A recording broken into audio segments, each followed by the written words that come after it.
民进党伫今日公布第二批性平案件调查结果，青年部前主任蔡柏林甲姓陈的前党工涉嫌性骚扰甲霸凌，所犯的行为严重，党部主管是搁再向社会大众回释的。民进党目前要公布5项强化性骚扰防治的改革措施，希望让民进党成做一个优先的这个工作环境。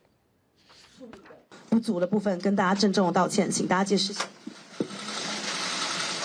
搁在一例会室里，民进党公布第2届性平案的调查结果，其中姓陈的前党工牵涉到性骚扰霸凌，经过真侪证人访谈了后，内容属实，而且情形严重。当时负责的青年部前主任蔡柏林牵涉到长期无适当的言语，造成当事身心严重受伤，这完全是事实。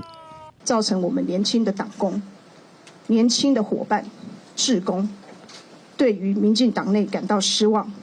对于政治工作 失去热情，我们应该集体检讨、自我批判，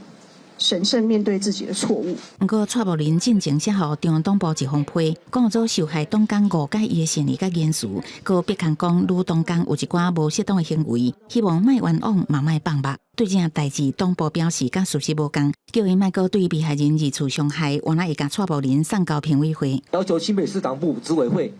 将他移送评委会 做最严厉的处分。对这个代志，民进党嘛公布5项强化性骚扰防治的改革做法，包括扩大适用范围甲保护对象，强化已经有的申诉处理机制，增加外部申诉管道，对踪辅导甲预防再犯，持续加强主管甲党工的性教育。党主席赖清德希望建立性平优先职场。那这一次，其实我们最主要的是，我们把这个保护的对象跟适用的范围扩大到志工 还有求职者，这个是一个比较重要的一个变化。民进党开始检讨，啊，毋过互人点名，甲民主大联盟合作要搁建立委的单别委，互人指控伊无适当的言语性骚扰女职工。15会室内表示无资格，搁做一个民意代表候选人，马顶有无言选举，造成你的不舒服或者是不谅解，